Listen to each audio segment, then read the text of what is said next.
దేవుని బిడ్డలారా, ఆయన రాబోతూ ఉన్నాడు. నీ యొక్క క్రియలను బట్టి నీకు ప్రతిఫలం ఇవ్వబోతున్నాడు. నీ క్రియలు చెడ్డవైతే శిక్ష, మంచి క్రియలైతే మంచి బహుమానం పరలోకంలో ఆయన ఇవ్వడానికి సిద్ధంగా ఉండి రాబోతున్నాడు. ఇక్కడ నిలిచి ఉన్న వారిలో కొందరు మనిషి కుమారుడు తన రాజ్యములతో వచ్చుట చూచు వరకు మరణము రుచి చూడరని నిశ్చయముగా మీతో చెప్పుచున్నాను. ఏమన్నాడు? ఇక్కడ నిలిచున్న వారిలో కొందరు మనిషి కుమారుడు తన రాజ్యముతో వచ్చుట చూచు వరకు మరణము రుచి చూడరని నిశ్చయముగా మీతో చెప్పుచున్నాను. కొందరు రెండు వర్గాలు ఉన్నారు యేసు ప్రభు శిష్యుల్లో. సాతాను యొక్క వర్గం, ఆయన యొక్క వర్గం. ఈ సాతాను వర్గంలో ఉన్నది ఎవరో? ఇస్కరియోతు యూదా. ప్రభు యొక్క వర్గంలో ఉన్నది మిగతా 11 మంది.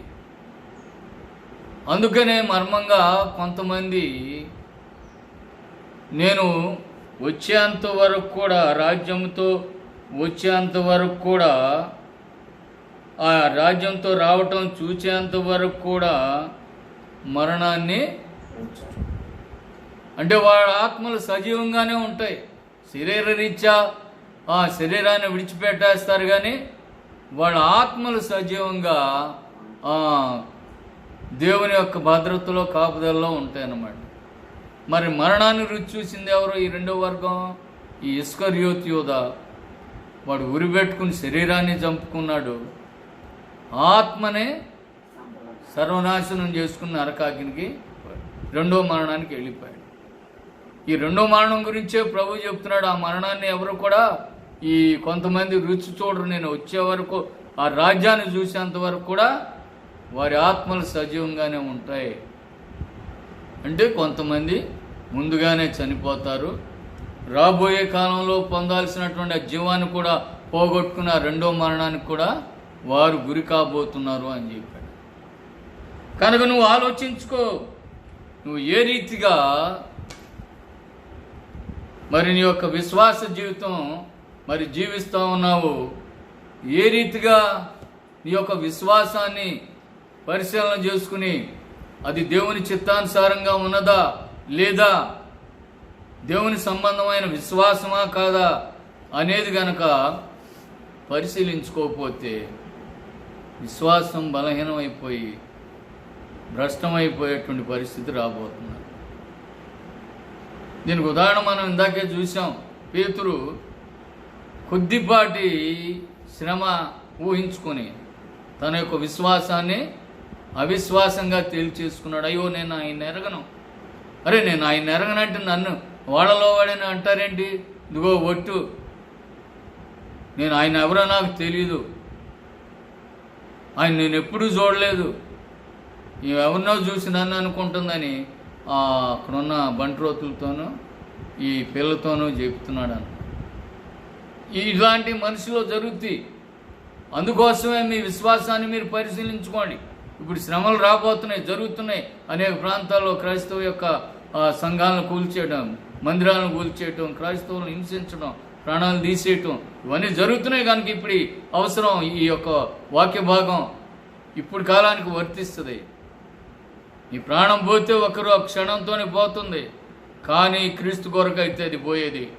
అక్కడ నిత్య జీవం, శాశ్వతకాలను ప్రభుతో కూడా జీవించడానికి దేవుడు నీకు ఆ యొక్క గొప్ప ధన్యత ఇస్తాడు. లేదు, ఆయన ఎవరో నాకు తెలియదు, నేను క్రైస్తవుని కాదు, క్రైస్తవురాలిని కాదు, అసలు నేను ఎప్పుడు చర్చికి వెళ్ళలేదు, ఇదిగో నా సర్టిఫికెట్ చూడండి, హిందూ అని ఉంది, కావాలంటే ఇదిగో నా తల్లిదండ్రుల పేరు చూడండి, ఇదే మీకు రుజువులు అని చెప్పేసి కనుక దేవుణ్ణి పక్కన పెట్టేసుకుని ఈ లోకంలో ఆధారాలతో మీరు ప్రాణాన్ని కాపాడుకోవాలని శరీరాన్ని రక్షించుకుంటే ఒకరోజు చచ్చిపోతాం. తర్వాత ఆత్మ దేవుని నేను ఎరగనని చెప్పినటువంటి స్థితి, నేను దేవుని బిడ్డను కానని నువ్వే చెప్పేసుకుని నీ నోటితో సాతాను యొక్క బిడ్డ నన్ను రుజువు చేసేసుకున్నందువల్ల ఆ సాతాను ఎక్కడ ఉంటాడో వాడితో పాటు అగ్నిగుండంలోకి నువ్వు వెళ్ళిపోదు. కారణం ఏంటంటే నీ యొక్క అవిశ్వాసం. నువ్వు దేవుని బిడ్డగా నిన్ను నువ్వు ప్రకటించుకోలేకపోయావు. అందుకే యేసుప్రభు ఒక సందర్భంలో అంటాడు, మనిషి కుమారుడు వచ్చిన దినమున నన్ను గూర్చి సిగ్గుపడేవాడిని గురించి నేను తండ్రి ఎదుట సిగ్గుపడతా, వాడిని ఎరగనని చెప్తాను, వాడి గురించి నేను సిగ్గుపడతాను. సందర్భం అదే. శ్రమ వచ్చినప్పుడు ధైర్యంగా నేను క్రైస్తవుని, క్రైస్తవురాల్ని, నేను దేవుని బిడ్డని, దేవుని కుమారుణ్ణి, నా ప్రాణం పోయినా సరే నేను దేవుని కొరకే నిలబడతాను, దేవుని బిడ్డగా జీవిస్తానని ఎప్పుడైతే మనిషి తన శరీరాన్ని కష్టాలకి, శ్రమలకి, మరణానికి అప్పగించుకుంటాడో వాడు బ్రతికి ఆత్మలో యుగయుగాలు దేవునితో జీవించి ఉంటాడు.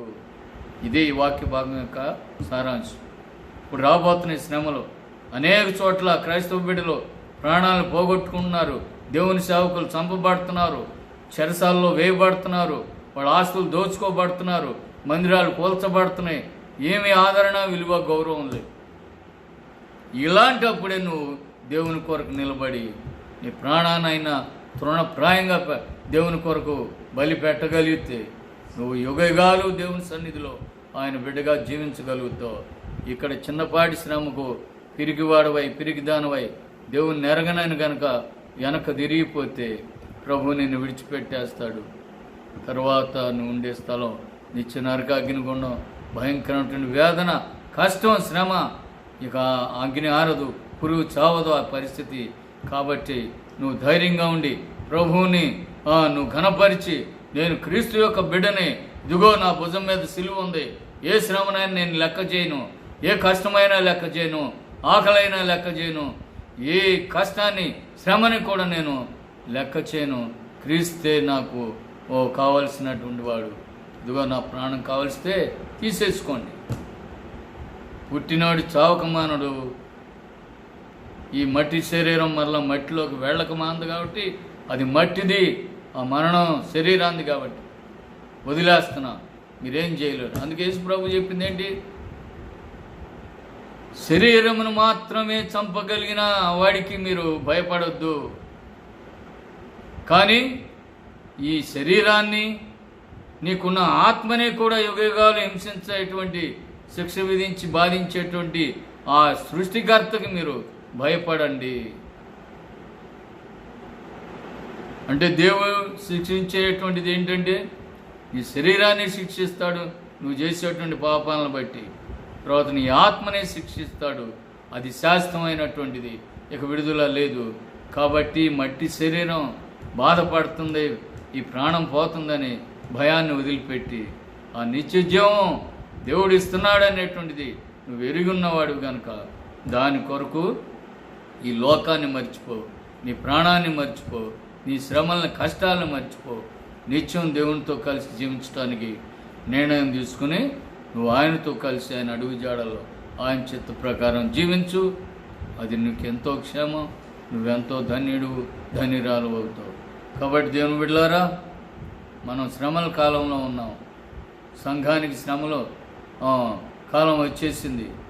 ఎక్కడ చూసినా క్రైస్తవులు వేదన పడుతున్నారు, హింసించబడుతున్నారు, మందిరాలు కూల్చివేస్తున్నారు, ఎటు చూసినా ప్రాణాలు తీసేస్తున్నారు దేవుని బిడ్డలై. అయినా ఎవడో భయపడవద్దు, ఎవరు భయపడవద్దు. మీకు దేవుని యొక్క సన్నిధిలో ఆయన బిడలుగా ఉండేటువంటి ధన్యత త్వరగా రాబోతుందనేది మీరు స్థిరంగా నిలబడి మీ ప్రాణం పోయినా సరే ప్రభు కొరకు దేవుని బిడ్డలమని చెప్పుకోండి. శరీరం మీద పడే ప్రతి దెబ్బనే దేవునికి అప్పగించేసి, తీయబడిన మీ ప్రాణాలని దేవునికి అప్పగించేసుకుని సంతోషంగా క్రైస్తవులుగా, దేవుని బిడ్డలుగా మీ సాక్ష్యాలను నిలబెట్టుకుని ధన్యులు కండి, ఆ నిత్య జీవాన్ని పొందండి. ప్రభు మిమ్మల్ని కాపాడును గాక, నిలబెట్టును గాక, అంతవరకు నడిపించును గాక. ఆమేన్, ఆమేన్.